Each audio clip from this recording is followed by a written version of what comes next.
What's going on, guys? T-Mart here, and today I wanted to bring you guys just kind of like a Call of Duty Advanced Warfare multiplayer, kind of like first impressions / review of everything that I kind of played and saw, because I've been doing a bunch of videos about Advanced Warfare lately, just kind of talking about every little thing you need to know about the game, but I haven't really done like a full-on review or actually talk about, you know, what I thought, what it felt like, how I think it's changed, hasn't changed, things like that. And a lot of you guys have been asked for that, so I figured, why not give you what you want? So yeah, we're just going to go through some topics that I came up with that I figured you guys would know about the game, and I'll just kind of try to give you guys a little bit of insight and just kind of like my feelings, my opinions, and what I, you know, felt and saw and thought about the game. So starting off, the first thing, like the biggest change that I saw in Advanced Warfare was the movement. This thing is absolutely blazingly fast, and you can ask anybody who's played it. This is by far the biggest change. I just, you know, it's literally like breakneck speed fast. Like I'm not sure exactly what's contributing to that. You know, I think a lot of the maps are kind of like smaller to medium size, at least from the 4 maps that we've seen so far, as well as, you know, obviously like the exo movement and that kind of stuff really has a big deal to do with that. But it's just, it is quick, man. It's a very, very, very fast game in a good way though. Like it's not too fast. It's just like it's addictingly fast. Like there's always so much going on that it's just, you know, it's crazy. You know, it's not as, you know, slow paced, aim down sight, you know, kind of like Ghosts is. It's, you know, more closer to that Black Ops 2 feeling, which is pretty exciting. Now, speaking of the exo movement, obviously, it has something to do with the movement there, and you know, this is like, it's one of the biggest changes we've ever seen in Call of Duty. Like for the past 6, 7, 8 years, Call of Duty has always remained the same base game, and I think this is the biggest change we've ever had, is the addition of the jetpacks, and you know, being able to boost jump and boost dodge and slide and slam and all that stuff. Like it's crazy how big of a role these things play in the multiplayer. When I was at this, you know, kind of like reveal event, you know, obviously there are YouTubers there, and then there was also like traditional press there, and I noticed a lot of the traditional press, they were playing Call of Duty like old school Call of Duty. You know, they're not necessarily Call of Duty players, so they weren't really, you know, delving into all the new things you can do with the exo movement and the double jumps and the sliding and the dodging and stuff like that. So they're playing like old school Call of Duty, and they were just getting absolutely demolished, because you can't play that way in this game. You, like, the people who can master the movement and the abilities of the exosuit are going to be the people who are really, really good at this game.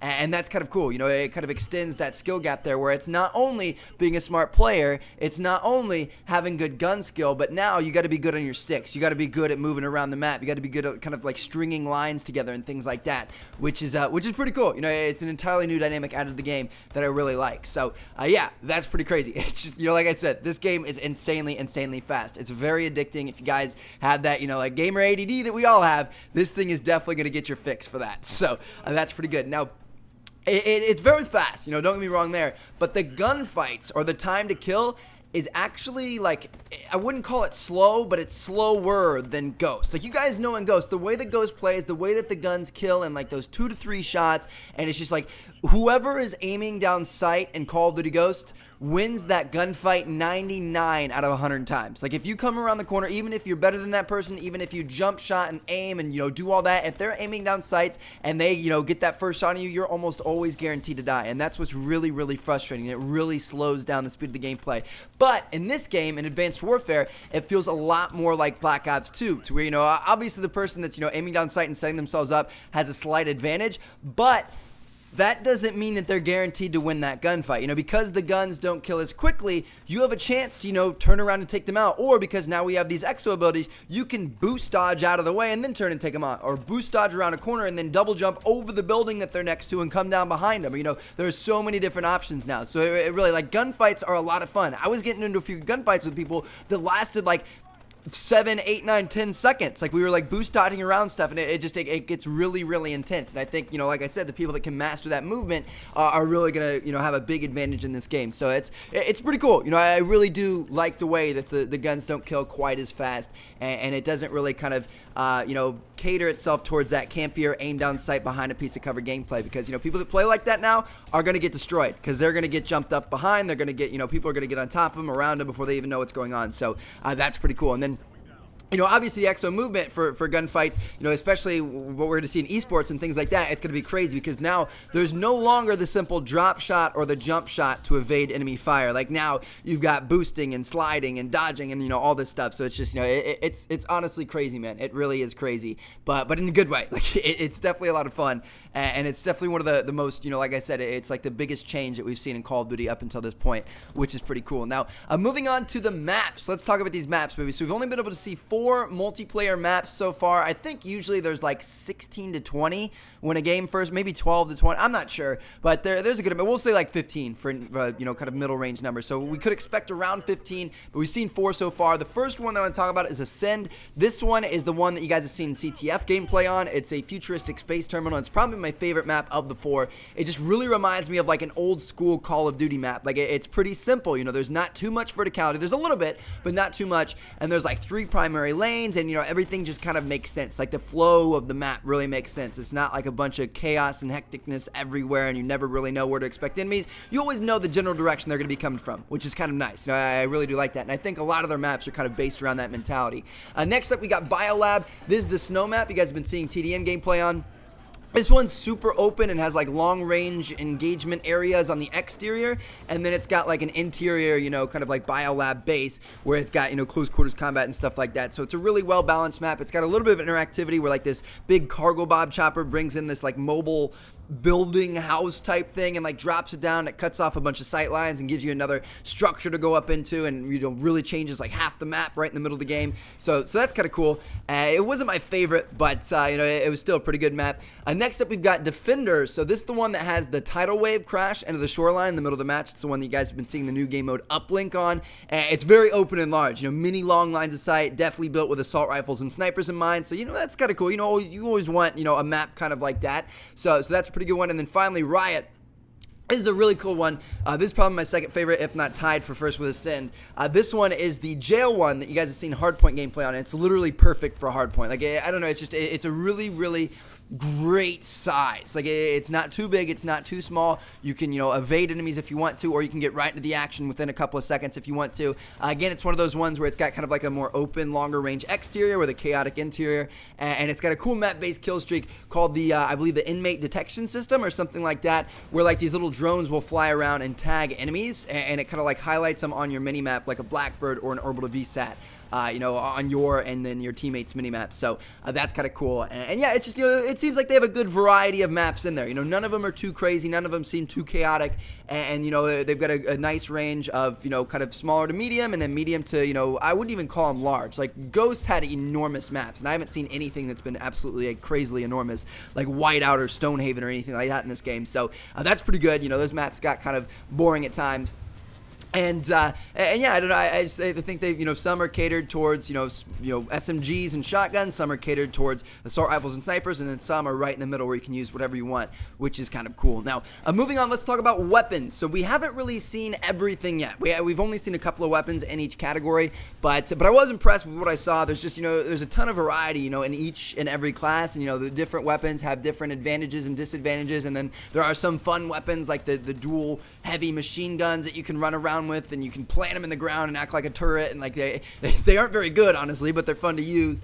And yeah, I don't know, there's just, there's a lot of variety in there. And then, of course, if you guys saw my weapons like variant video that I put up a couple of days ago, there's literally over 350 variants of weapons in this game, because each weapon that you unlock via XP has like 10 other versions of that weapon that you unlock via your supply drops that have slightly modified stats. So that's really cool that they've done that, and that they're like literally, we're used to seeing like 20 to 30 weapons in a game, and now we've got over 350, which is absolutely amazing. So that's pretty cool. Now, moving on, game types. This is where I think they have absolutely killed it. I think Sledgehammer has done such a good job with the game types in this game that, I don't know, they've really just kind of done it all. Like, they have the regular Call of Duty modes that we all know and love, like Team Deathmatch, Domination, Kill Confirm, Search and Destroy, the old school games that have been around forever and everybody really likes. They've got those in there. They've also got modes returning from previous games that people really liked as well. So CTF is coming back. Hardpoint is coming back. Search and Rescue is coming back. And War is coming back. It's called Momentum, but it's, basically War, slightly modified. So Obviously that's a good thing. And then also, they're trying to come up with new modes on their own. So we've seen Uplink. I did a video on that. I'll link it down in the description. It's kind of like a game of like Quidditch. Like you run around with this ball and you try to get into the other team's, score goal thing to score for your team. And that's kind of cool. And, I don't know. Maybe they have other new game modes. Like Uplink is a lot of fun. I think Uplink is going to be a big hit in esports. And I think it's going to be a big hit for, casual players as well. So I'm interested to see, what else they've come up with, because Uplink's a pretty good one. And hopefully that's kind of an indication there are other new ones that they have coming, which is pretty exciting. Now, next up, let's talk about perks. There are very, very, very few perks compared to Call of Duty Ghosts. Call of Duty Ghosts had an ass load of perks, an absolute insane number of perks, a lot of which I didn't really use all that much, but it was still cool to have them in there, because, if you wanted to make a, really niche class with, certain things on it, you could do that. There are a lot of different options, this game doesn't really have that. There are very, very few. I think there's, 6 perks per category, so, 18 perks total, whereas Ghosts had, probably 30 or 40, maybe even more. So yeah, there's a lot fewer perks, which means, there's not quite as much customization, but it does just kind of simplify it a bit, which, can be a good thing, can be a bad thing. One thing that not that I don't agree with, but I'm unsure about at this point is removal of dead silence. So it's not that big of a deal in public matches. I didn't really use dead silence all that much in public matches, but it is a very big deal for ranked playlists, so the new league play that's coming in this game, as well as for, esports, tournaments and stuff like that. The reason why they did this is because they didn't like the idea that dead silence was a staple perk. You had to have that perk. So, it'd probably be a perk 3 in this game, so that means your perk 3 slot was always going to be taken up by dead silence and nothing else. And they didn't like that idea. They wanted, professional players to be able to, mix it up and have different strategies with different perks, which I understand, that makes sense. But at the same time, that really, it's going to change the way it's played, because now everybody can sound whore everybody else, which is, obviously, not the best thing in the world. It's going to kind of take away from the gameplay a little bit. So, I don't know. It could end up being a good thing. It could end up being a bad thing. We're just going to have to wait and see once the game finally comes out. But that's just something that, I'm a little bit wishy-washy. Almost everything that they've done, I've been really, really happy about. But that is just something that I'm a little bit nervous about. But, who knows? It obviously could end up being very, very good and make competitive even better. So, we'll just have to wait and see. We had to keep an open mind. Now, next up, as for kill streaks, we only saw a few of the kill streaks, in this kind of pre-release version of the build. There weren't all of the kill streaks that are going to be in the full retail version of the game yet. So, obviously we can't judge it quite yet, but, the ones I did see were really cool. They've got some cool airstrike ones. They've got some cool gunship ones where you shoot down. They've got the new XS one. I forget what it's called. It's the giant mech suit type thing that you can get into and shoot enemies with a machine gun and stuff like that. There's some new ones. There's some old favorites. They're pretty cool. One thing I did notice is it seems like they're somewhat harder to earn, and but they're more rewarding once you do get them. You seem to get more kills with these things than you do in previous Call of Duty games, especially Ghosts. I feel like my kill streaks never really get me kills in Ghosts. But yeah, they seem to be a little bit harder to earn. I don't know if that's just because I was playing against better players at these, open reveal events or what. But they were pretty rewarding once you did get them, which is pretty cool. And then, of course, the attachments. Attachments. This is another one of the biggest changes we've seen in Call of Duty in a long time. You can now completely customize your kill streaks and add attachments to them to make them, vary in what they actually do. The remote turret that you control and shoot with, you can add an attachment that lets you pull it off of the hinges and walk around with it, and then you can add another attachment that makes it shoot rockets or shoot laser beams instead of shooting regular bullets, which is obviously pretty cool, and it really kind of adds to the customization. That's kind of the final thing I want to talk about, and another one of the things that they really killed. They did really well with the game types, but they also just absolutely destroyed the customization aspect of this game. All the visual items they have for your character, everything from accessories, things that you put in your face, like goggles and glasses and things like that, to hats, to armor, to, pants, to boots, to shoes, to gloves, to, all that stuff. And then there's the custom exosuits. And it's just it's absolutely insane how many visual items they have that you can unlock and you can put on your soldier in this game. I think they said that there's literally billions of combinations. So, that's obviously a very big thing. And a lot of people really like that kind of grinding out for visual things, which is pretty cool. Then they also have over 350 different weapons, which we mentioned earlier. So that's, another kind of customization thing. It's no longer you pick a weapon and you modify it by the attachments. Now you pick a weapon, you pick a variation of that weapon, and then you modify it with your attachments, which is, just something we've never seen before.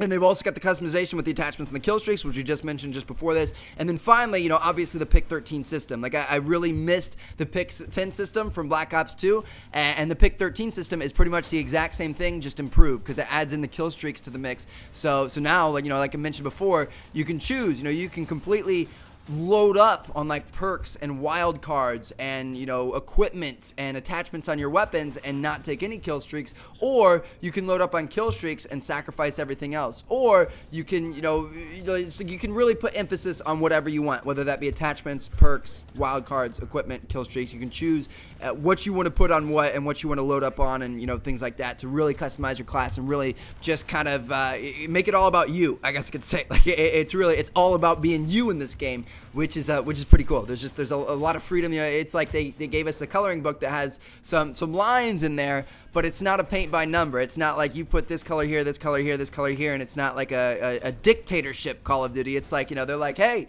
here's a slight outline of a drawing, here's a bunch of crayons, a bunch of markers, a bunch of colored pencils, and a bunch of watercolor paint. Do whatever the hell you want, and as long as you stay in some, you know, vague boundaries that they've built for you. So I don't know, it's kind of cool. I really liked the game. You know, obviously this was my first time playing it, and, you know, every time you play something new, it's going to really kind of be like a honeymoon stage. But I think that this is a great game. I think it's going to be a very, very good game. I think it's going to have a lot more longevity than Ghost did, and I just, you know, I think they're going to do a good job with the DLC. I think they're really going to pay attention to the community. Like, it seems like they've completely built this thing with the community in mind. They've literally listened to us every step of the way, and I think they've done a really good job so far, and I hope they continue to do so. So, yeah, I'm pretty excited about Advanced Warfare. Hopefully you guys are too. Hopefully you guys enjoyed this video. If you guys have any questions or things that I left unanswered that you want to hear about, you know, my experiences playing this multiplayer, feel free to leave them down in the comments, and if we have enough good questions, I'll probably make kind of like a part 2 to this video and kind of answer some stuff that I may have missed in this one that you guys want to know about. So, yeah, if you have any of that stuff, leave it down in the comments. Thank you guys so much for watching. I truly do appreciate it. I will catch you guys later. Check out one of the other two. See you yet. Peace out, guys.